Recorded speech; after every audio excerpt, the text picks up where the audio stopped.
ಹೌದು, ಇದು ನನ್ನ ಮೊದಲ flight. Passport, boarding pass, seat number ಎಲ್ಲ ಹೊಸದು. ಆದರೂ ಒಳಗೊಂದು ಚಿಕ್ಕ ಎಕ್ಸೈಟ್‌ಮೆಂಟ್, ಚಿಕ್ಕ ಭಯ, ದೊಡ್ಡ ಸಂತೋಷ. ಏರೋಪ್ಲೇನ್ ಕಿಟಕಿಯಿಂದ ಹೊರಗೆ ನೋಡಿದಾಗ ನನ್ನ ಕೈಗಳು ಸ್ವಲ್ಪ ನಡುಗ್ತಿತ್ತು. ಮನಸ್ಸು ಮಾತ್ರ ತುಂಬ ಖುಷಿಯಾಗಿತ್ತು. ಮತ್ತು ಕೆಲವೇ ಕ್ಷಣಗಳಲ್ಲಿ ವಿಮಾನ ಕೆಳಗೆ ಹೋಗುತ್ತೆ ಅಂದಾಗ ಹೃದಯದಲ್ಲಿ ಒಂದು ವಿಚಿತ್ರ ಅನುಭವ. ಮನಸ್ಸಿಗೆ ಇನ್ನೂ ನಂಬೋಕ್ಕಾಗ್ತಿಲ್ಲ, ಫ್ಲೈಟ್ನ ಹತ್ತಿರದಿಂದನೇ ನೋಡದೇ ಇರುವಂತಹ ನಾನು ಫ್ಲೈಟಲ್ಲಿ ಟ್ರಾವೆಲ್ ಮಾಡ್ತಿದ್ದೀನಾ ಅಂತ.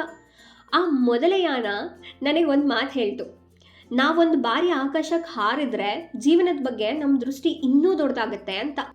ಈ ಕಿಟಕಿಯಿಂದ ಹೊರಗೆ ನೋಡ್ತಾ ನಾನು ಒಂದು ಹೇಳ್ತೀನಿ, ಹೌದು, ಇದು ನನ್ನ ಮೊದಲ ಫ್ಲೈಟ್, ಆದರೆ ಖಂಡಿತವಾಗಿಯೂ ಕೊನೆಯ ಕನಸಲ್ಲ. ಮೋಡಗಳೊಳಗೆ ಹಾದು ಹೋಗುವಾಗ ನಾನು ನನ್ನನ್ನೇ ಕಳೆದುಕೊಂಡೆ. ಇಷ್ಟೊಂದು ಸುಂದರ ಜಗತ್ತಿದ್ದರೂ ನಾನು ಏಕೆ ಭಯಪಟ್ಟೆ? ಕೆಳಗೆ ನಗರ ಸಣ್ಣದಾಗಿ ಕಾಣ್ತಿದೆ, ಹಾಗೆ ನಮ್ಮ ಚಿಂತನೆಯೂ ಸಣ್ಣದಾಗಿರುತ್ತದೆ. ಸೊ ಡಿಯರ್ ಬೆಸ್ಟೀಸ್, ಇದು ನನ್ನ ಮೊದಲ ಫ್ಲೈಟಿನ ಕತೆ. ಇಷ್ಟ ಆಗಿದ್ದರೆ ಲೈಕ್ ಮಾಡಿ, ಶೇರ್ ಮಾಡಿ, ಸಬ್ಸ್ಕ್ರೈಬ್ ಮಾಡಿ.